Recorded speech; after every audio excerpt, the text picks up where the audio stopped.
सुप्रभात बच्चों, आज दिन की शुरुआत करते हैं हम एक अच्छे थॉट से। आज का थॉट है हमारा, अर्थात आज का विचार है, भीड़ हमेशा आसान रास्ते पर चलती है। भीड़ हमेशा आसान रास्ते पर चलती है, जरूरी नहीं वो सही है।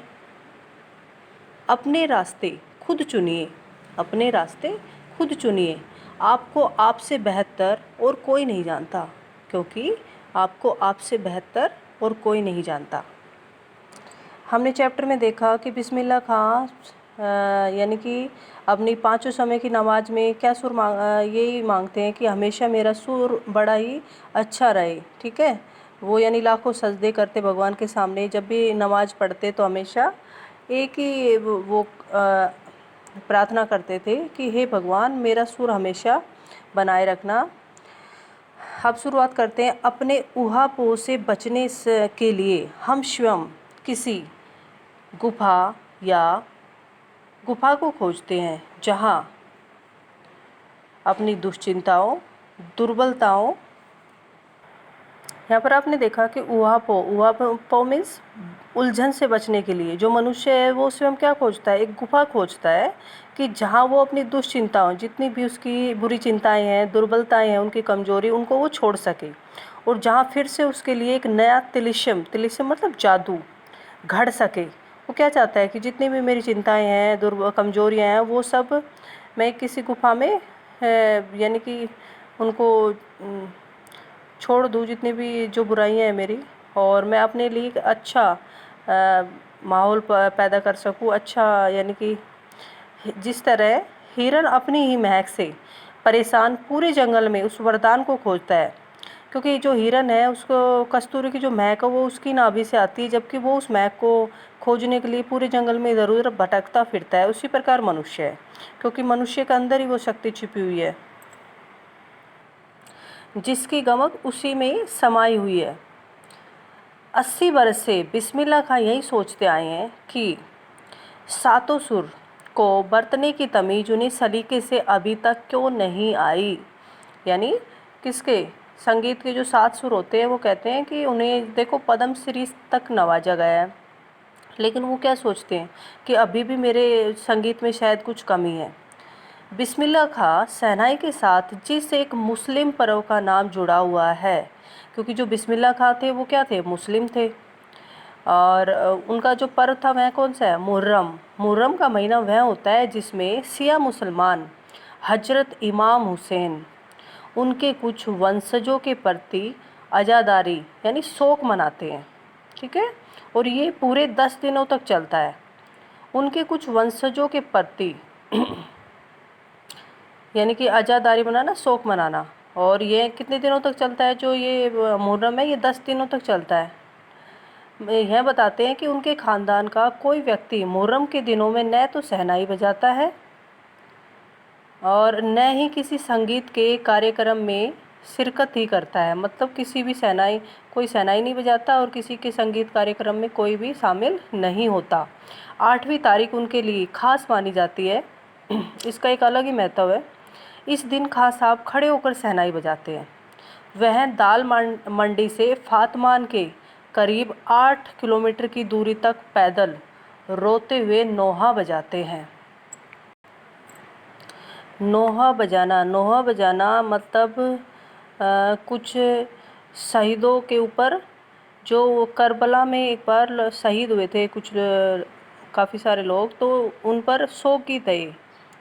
तो इसलिए इस दिन कोई राग नहीं बजता, मतलब कोई भी अच्छी धुन नहीं बजती। राग रागनियों की अदायगी का निषेध है इस दिन कोई भी राग रागनी नहीं बजाएगा, नहीं बजा सकता। उनकी आंखें इमाम हुसैन और उनके परिवार के लोगों की शहादत में नम रहती है। जो इमाम हुसैन थे, उसके परिवार के लोग थे, उस दिन वे सब शहीद हुए थे, तो उनकी शहादत में यानी उनको याद करते हुए वो वह दिन मनाते हैं। आज़ादारी होती है हजारों आंखें नम, मतलब बहुत सारे लोग इसमें शामिल होते हैं और सभी की आंखें नम होती है। 1000 बरस की परंपरा पुनर्जीवित, और ये जो परंपरा चली आ रही है हजारों वर्षों से, और दोबारा से जीवित हो उठती है ऐसा लगता है। मुहर्रम संपन्न होता है, मतलब ये मुहर्रम संपन्न होता है और एक बड़े कलाकार का सहज मानवीय रूप से ऐसे अवसर पर आसानी से दिख जाता है। मुहर्रम में गमज़दा माहौल से अलग कभी कभी सुकून के क्षणों में अपनी जवानी के दिनों को याद करते हैं। वे अपने रियाज को कम, उन दिनों के अपने जुनून को अधिक याद करते हैं। अपने अब्बा जान और उस्ताद को कम, पक्का महल की कुलसुम हलवाइन की कचौड़ी वाली दुकान, वह गीता बाली और सुलोचना को ज़्यादा याद करते हैं। क्योंकि ये कुलसुम हलवाई की दुकान है कचौड़ी की, और यहाँ पर सुलोचना कौन थी, ये एक्टर्स है, ठीक है। कैसे सुलोचना उनकी पसंदीदा हीरोइन रही थी।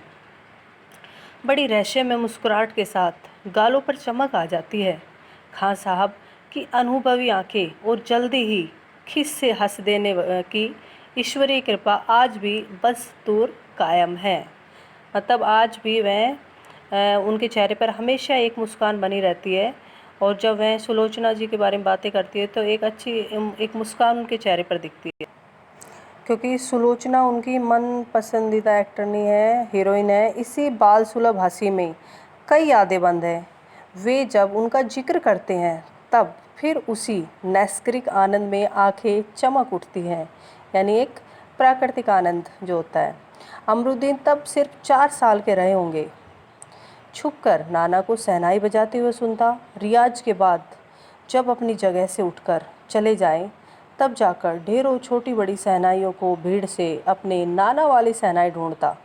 मतलब जब उसके नाना भी शहनाई बजाते थे तो वो शहनाई बजाकर चले जाते, तो वो क्या करता, उनमें से वो यानी कोशिश करता कि भाई मेरे नाना जो शहनाई बजाते हैं वो बड़ी मधुर ध्वनि निकलती है, तो वो शहनाई ढूंढने लग जाता वह।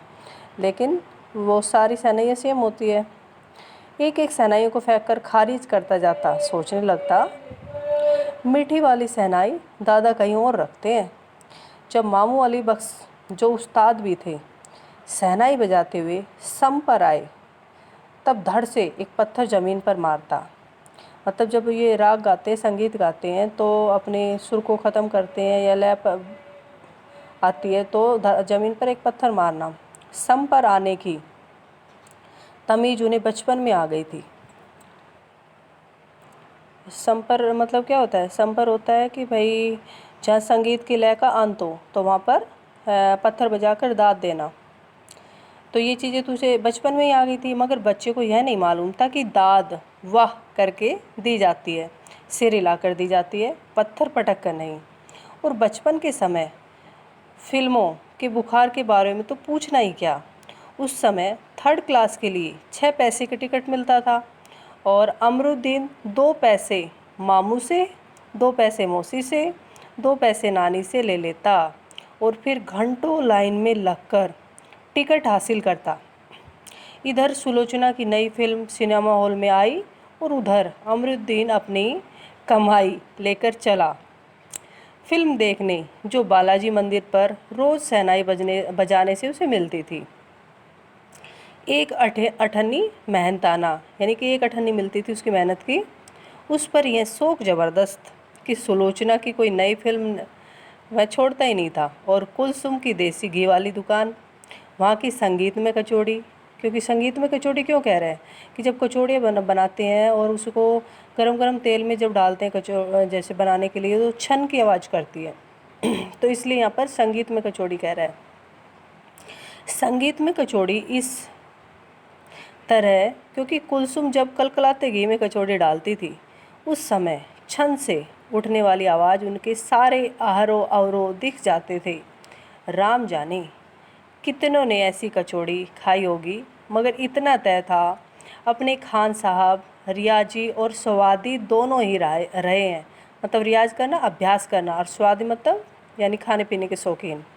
और इस बात में कोई शक नहीं कि दादा की मीठी शहनाई उनके हाथ लग चुकी थी।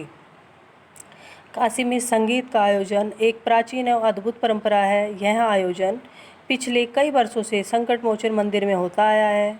वह मंदिर शहर के दक्षिण में लंका पर स्थित है, और हनुमान जयंती के अवसर पर यहाँ 5 दिनों में शास्त्रीय उपशास्त्रीय गायन वादन की उत्कृष्ट सभा होती है। बिस्मिल्लाह खां अवश्य रहते। अपने मजहब के प्रति अत्यधिक समर्पित उस्ताद बिस्मिल्लाह खां की श्रद्धा काशी विश्वनाथ मंदिर में भी अपार थी। वे जब काशी से बाहर रहते, क्योंकि जो बिस्मिल्लाह खां थे वो क्या थे, वो मुस्लिम थे, लेकिन वो हिंदू धर्म में को भी उतना ही मानते थे। काशी में जो विश्वनाथ का मंदिर था, फिर जब भी काशी से बाहर जाते तो विश्वनाथ के बालाजी के मंदिर की ओर दिशा की तरफ मुंह करके बैठते और थोड़ी देर ही सही मगर उस और शहनाई का प्याला घुमा दिया जाता, क्योंकि उनके अंदर वो आस्था थी कि जब तक वह काशी मंदिर की तरफ मुँह करके शहनाई नहीं सबसे पहले काशी के मंदिर की तरफ मुँह करके शहनाई बजाते। थोड़ी देर सही मगर उस शहनाई का प्याला घुमा दिया जाता और भीतर की आस्था रीढ़ के माध्यम से बजती। खां साहब की एक रीढ़ 15 से 20 मिनट के अंदर गीली हो जाती थी, तब वह दूसरी रीढ़ का इस्तेमाल करने लगते। ठीक है बच्चों, धन्यवाद।